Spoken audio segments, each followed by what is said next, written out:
Assalamualaikum warahmatullahi wabarakatuh. Bapak Ibu yang saya hormati, alhamdulillah berjumpa kembali di dalam kajian subuh Yayasan Pendidikan As-Salam Jalan Merpati nomor 4 Sampang. Hari ini Senin 29 September 2025. Tema pada pagi hari ini adalah karakter sodar atau dada. Di dalamnya ada sifat iri, dengki, dendam, serta rasa benci yang sangat. Bapak Ibu yang saya hormati, perlu kita ketahui salah satu instrumen kehidupan manusia itu adalah selain kolbu kiri, ya, selain kolbu kanan, kemudian fikir atau otak, maka ada juga yang namanya sodar atau dada, atau dalam bahasa medisnya itu paru-paru. Jadi paru-paru itu kalau dalam secara medis itu tempat penyaringan atau perubahan oksigen, ya, yang karbon dioksida atau CO2 itu dikeluarkan dari paru-paru setelah proses pemakaian. Kemudian diambilkan oksigen dari luar dan dimasukkan ke dalam sodar itu. Nah, tetapi secara batin, ya, maka sodar atau paru-paru ini berfungsi untuk mengeluarkan sifat-sifat buruk atau dalam arti melapangkan, ya. Jadi sifat-sifat buruk itu misalkan seperti iri, dengki, dendam, ya, atau benci, atau sifat-sifat buruk lainnya itu ada di dalam sodar ini, ya. Ada di dalam dada, ada di dalam paru-paru. Nah, ini yang menyebabkan timbul masalah, ya, timbul masalah bagi kita. Kalau ini dibiarkan berlarut-larut, akan menjaga hubungan baik kita dengan Allah Subhanahu wa taala. Jiwa kita nantinya terhambat kerjanya. Jiwa kita nanti kesulitan berkomunikasi dengan Allah. Lalu bagaimana caranya untuk agar supaya sifat buruk tadi itu bisa keluar dari sodar, dari paru-paru, ya. Maka caranya banyak mendekatkan diri kepada Allah. Misalkan dengan cara berzikir kepada Allah, beristighfar kepada Allah, kemudian menjaga keistiqomahan kita di dalam beribadah, melaksanakan sholat, beramal soleh dan sebagainya.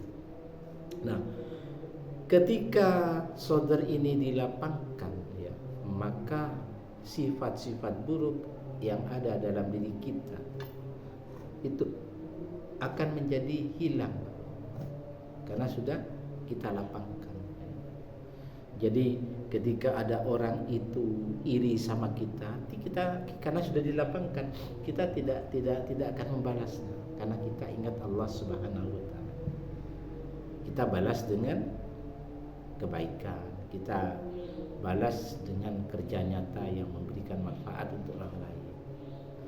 Apabila ada orang itu misalkan dengki sama kita, ya, itu pun juga kita lakukan, tidak membalas dengan rasa dengki, tapi kita membalasnya dengan kebaikan, ya. Ada orang yang dendam sama kita, ya, sama, kita tidak membalas dengan dendam juga, tapi kita mencoba untuk kenapa dia dendam sama kita. Kita mencari benang merahnya, kita cari solusi yang bijak, di mana solusi itu justru semakin mendekatkan diri kita kepada Allah Subhanahu wa taala. Jadi itu hikmah daripada seseorang yang melapangkan saudaranya. Bapak Ibu yang saya hormati, karakter atau sifat sodr yang buruk itu sudah saya sebutkan tadi, yaitu diantaranya adalah ketika tidak dilapangkan maka di dada itu ada penyakit, biasanya penyakit iri, penyakit dengki, penyakit dendam. Nah, apabila kita coba mendekatkan diri kepada Allah, mencoba untuk melapangkan dadanya, di mana cahaya Allah itu turun ke dalam jiwa kita, hati nurani kita. Lalu jiwa itu bergerak untuk mengendalikan semua yang ada dalam diri kita. Jiwa kita mengendalikan fikir kita, qalbu kanan kita, sodr kita terutama, maka sodr itu dilapangkan oleh Allah. Ya, seperti yang saya contohkan tadi, ketika ada orang iri kita balas dengan kebaikan. Ketika ada orang dendam kita balas kebaikan. Ketika ada orang dengki kita balas dengan kebaikan. Sehingga apa? Orang lain yang misalkan punya rasa iri sama kita, dengki sama kita, dendam sama kita, maka akan berpikir dua kali. Nah, orang ini kalau saya sakiti dia tidak membalas, tapi justru baik sama kita. Orang ini saya punya rasa dendam, tetapi ketika saya ungkapkan rasa dendam itu ternyata orang itu tidak membalas, tapi saya malah dibaikin sama orang. Jadi akan berpikir. Nah, ketika terjadi proses itu secara terus menerus, maka muncullah persaudaraan. Yang kemarinnya hidup ini rasanya kaku, hidup ini rasanya jarang kita bertegur sapa, akhirnya bertegur sapa. Kemudian pembicaraan kita itu menjadi lebih enak, lebih membuat kita tenang, membuat kita damai. Ya karena apalagi terutama masing-masing orang saling melapangkan dadanya. Di dalam rumah tangga, seorang suami melapangkan dadanya untuk istri dan anak-anaknya. Walaupun mungkin bisa jadi suami itu kesel, marah, karena melapangkan dadanya, jadi dia terima. Istri juga begitu, anak-anak juga begitu. Ini pentingnya Bapak Ibu, kita itu harus melapangkan dada kita dari sifat iri, dengki, dan dendam. Baik, kita lihat di dalam ketika kita itu sudah mau melapangkan dada dan hidup merasa nyaman baik dengan diri kita maupun orang lain, maka hidup ini tidak akan merasa lelah karena semuanya sudah dikembalikan kepada Allah. Ketika kita diuji dengan orang lain karena orang lain punya sifat iri, dengki, dan dendam, kita kembalikan kepada Allah, sehingga tidak ada energi yang keluar untuk hal-hal yang negatif atau bahkan kita membalasnya. Baik, kita lihat di dalam surat Al-Hijr surat 15 ayat 47. A'udzubillahi minasyaitonirrajim. Bismillahirrahmanirrahim. Wa nasa'na ma fi sudurihim min ghillih, dan kami lenyapkan segala rasa dendam yang ada di dalam saudara mereka, yang ada di dalam dada mereka, yang ada di dalam paru-paru mereka. Artinya perasaan iri, perasaan dengki, perasaan dendam itu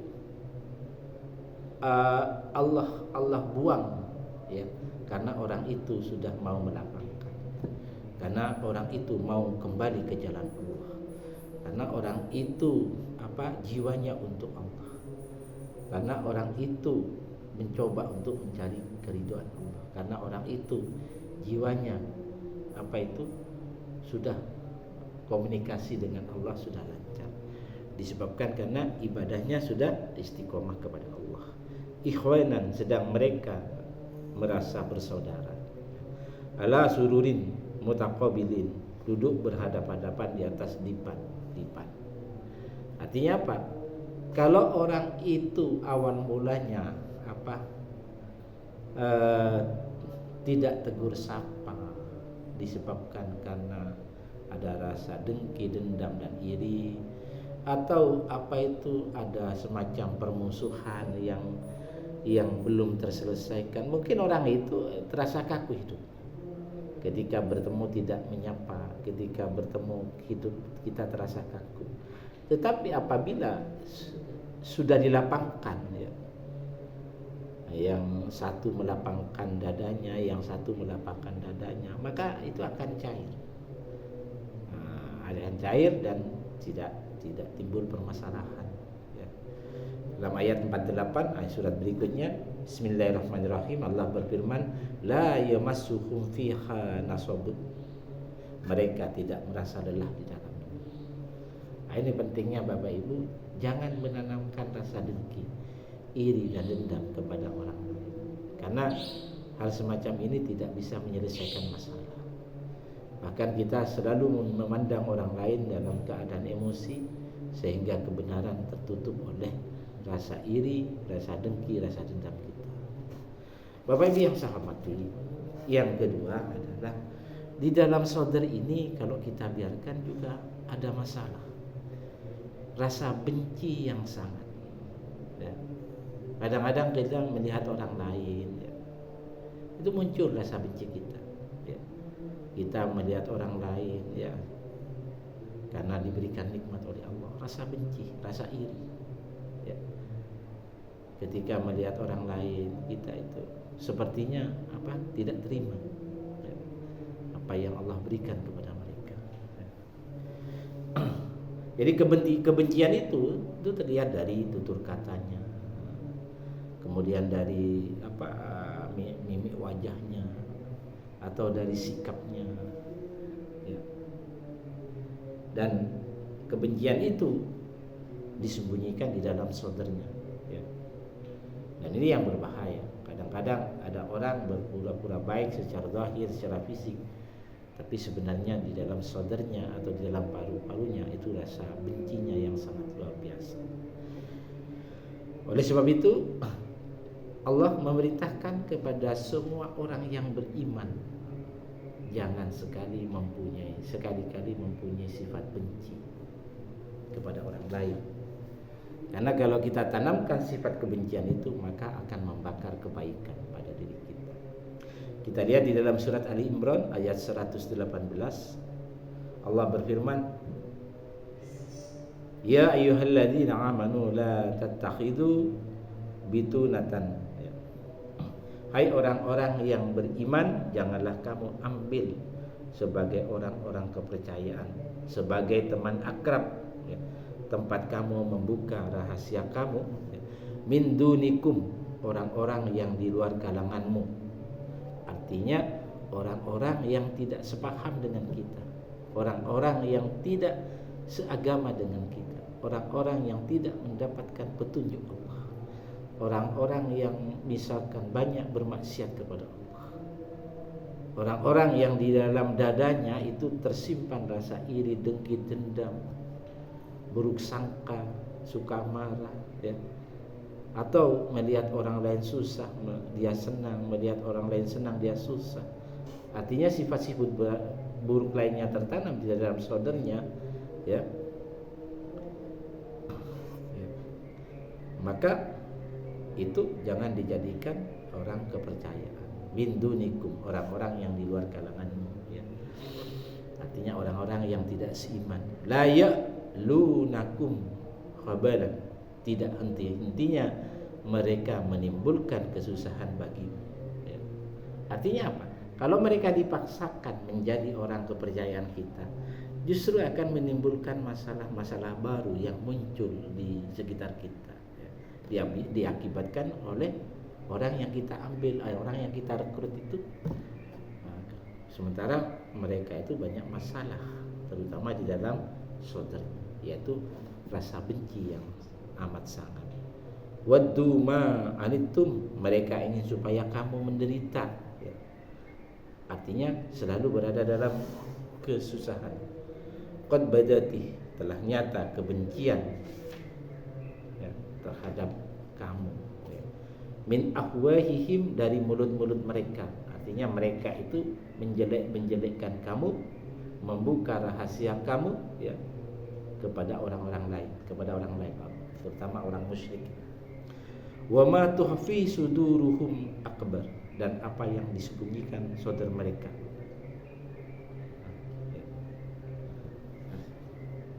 sangat besar ya, berupa permusuhan.